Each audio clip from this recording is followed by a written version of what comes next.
இன்னைக்கு கேரளா ஸ்பெஷல் இஞ்சி புளி ரெசிபி தான் பார்க்க போகிறோம். இந்த இஞ்சி புளி இல்லாத ஓணம் விருந்தே பார்க்க முடியாது. அவ்வளோ இம்பார்ட்டன்ட் ரோல் ப்ளே பண்ணுற இந்த இஞ்சி புளி ரொம்பவே ஸ்வீட்டாக, சோறாக, அதே சமயத்தில் ஸ்பைசியாக இருக்கும். இது செய்கிறதுக்கு ஃபர்ஸ்ட் நான் ஒரு கடாயில் கொஞ்சமாக தேங்காய் எண்ணெய், அது சூடானதும் கொஞ்சமாக கடுகு, சீரகம், உளுந்து, இது கூடவே கொஞ்சமாக கடலைப்பருப்பு, காரத்துக்காக 4 குண்டு மிளகாய், கூடவே ஒரு கொத்து கருவேப்பிலை ஆட் பண்ணிவிட்டு கொஞ்சமாக கடைசியாக பெருங்காயத்தூள் ஆட் பண்ணி இது எல்லாத்தையும் நல்லா டாஸ் பண்ணி எடுத்துக்கிறேன்.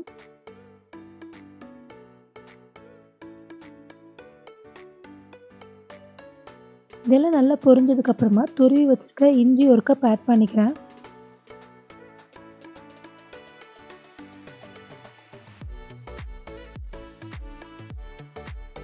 இஞ்சி போட்டு லேசாக வதங்கினதுக்கப்புறமா இதில் நான் 3 பச்சை மிளகாய் ஆட் பண்ணிக்கிறேன்.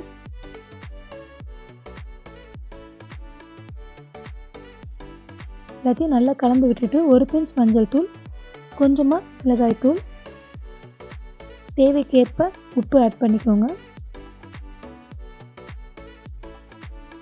இதெல்லாம் கலந்து விட்டு நல்லா வதங்கினதுக்கப்புறமா இதில் திக்காக கரைச்ச புளி கரைசல் ஆட் பண்ணிக்க போகிறோம்.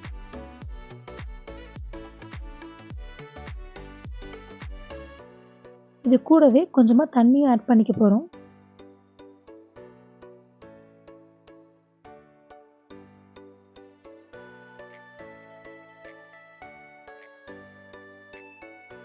தண்ணி ஆட் பண்ணி லேசாக கொதி வந்ததுக்கப்புறமா நான் ஒரு சின்ன கப் அளவுக்கு வெல்லம் ஆட் பண்ணிக்கிறேன். எல்லாத்தையும் நல்லா கலந்து விட்டு ஒரு 7 to 8 மினிட்ஸ் பொறுமையாக குக் பண்ணுங்கள். நல்லா அடிப்பிடிக்காமல் கிளறி விட்டுட்டே இருங்க.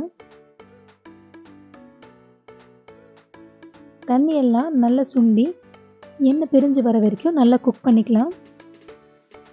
பாருங்கள், இந்த மாதிரி கன்சிஸ்டன்சி வந்ததுக்கப்புறமா அடுப்பை ஆஃப் பண்ணிவிட்டு சர்வ் பண்ணிங்கன்னா சூப்பராக இருக்கும். நீங்களும் கண்டிப்பாக ட்ரை பண்ணி பாருங்கள். பிடிச்சா லைக் அண்ட் கமெண்ட் பண்ணுங்கள். ஃப்ரெண்ட்ஸ் அண்ட் ஃபேமிலிக்கு ஷேர் பண்ண மறக்காதீங்க. கூடவே நம்ம சேனலை சப்ஸ்கிரைப் பண்ணவும் மறந்துடாதீங்க. தேங்க்யூ.